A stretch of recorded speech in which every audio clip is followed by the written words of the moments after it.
I found your note. You must have, because I forgot it. And your better. Well, I'll tell you what. My sister was very special. She was beautiful. She was a daughter. She was a mother. She was a sister. She was a, gosh, what else? Grandmother. Grandmother. Yeah, grandmother. An aunt. Yeah, an aunt. And a friend. Too many. You know, I don't think we could have had near enough space here, had everybody that wanted to say goodbye. Thank you. But,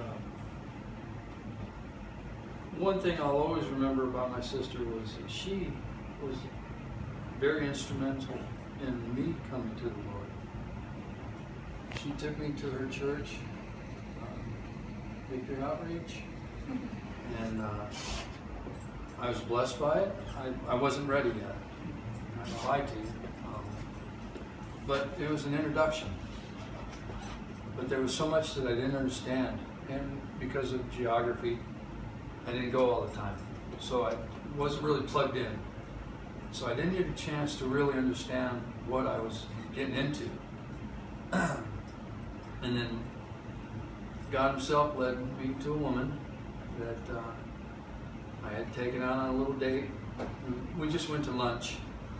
We both worked together, and on the way back to the office, I told her, I don't know what possessed me to open my heart like I did, but I told her, I says, you know, I got to find God.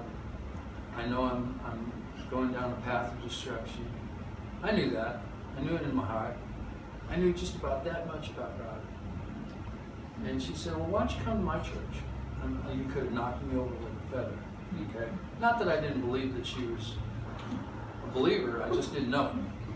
And I'm, kind of like, oh, hello, where'd that come from, And the sad fact was that I worked with many friends that went to her church, and never once did any of them invite me. And when I questioned them down the road about why they never invited me, they just told me they never thought I would come. And when this young lady invited me, I went to the church,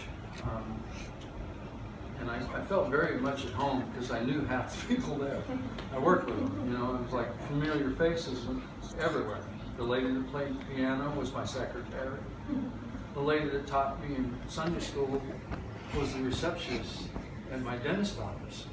I mean, it was like, what a little world, And, but the first week that I was there, their Sunday school had started a new course. It was one of the books. They said, well, this is what we're going to be studying for the next several months. Entree.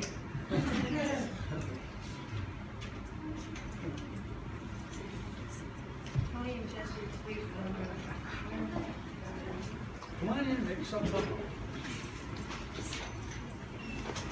But interesting enough, the study that they had started that Sunday was why Christ died. What was the significance of that whole event, which was kind of the big question. Why did Christ have to die? What was the sin, the blood, all that stuff that I didn't understand. And then it went through the whole story of the cross. It gave some background into blood atonement for sin, which Christ, His blood was the atonement for all our sin, for mankind. And when I reflect back, when Christ said, in the same book, He met a lady at a well, and He said, if you drink from my water, you'll never thirst again. And what did she say? She said, well, give me this water. She was being kind of selfish because she had to walk with pots to get the water from the well.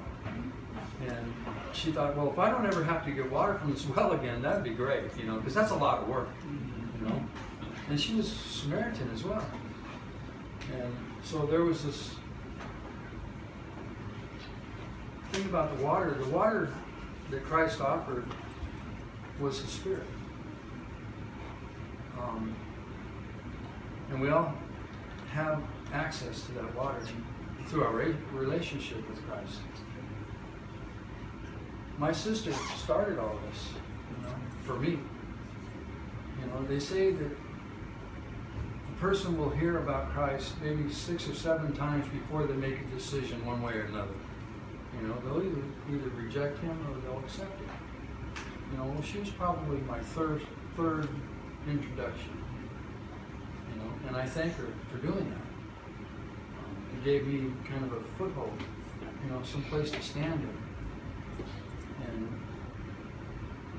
I'm just going to finish up. I don't want to be too long-winded, but right now,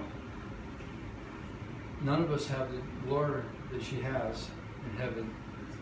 And right now, she's kicking gold dust off her feet because she's walking on the streets of gold.